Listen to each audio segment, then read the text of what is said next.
আজকে আমি করতে চলেছি free fire CSA highest kill.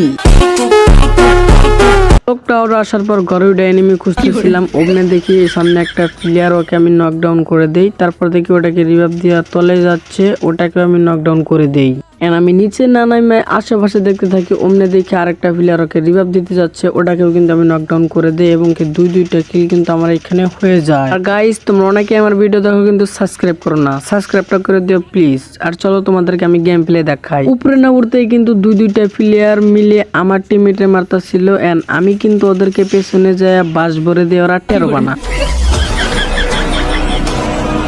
And second রাউন্ডে কিন্তু আমি এইস মেরে দেই। এই রাউন্ডটাতেও কি আমি এইস মারতে পারবো? ফার্স্টেই কিন্তু আমি একটা নকডাউন করে দেই এবং কি এটাকে কিলটা কনফার্মও করে দেই। কনফার্ম করে দিয়ে আমি সামনের দিকে গেতেছিলাম।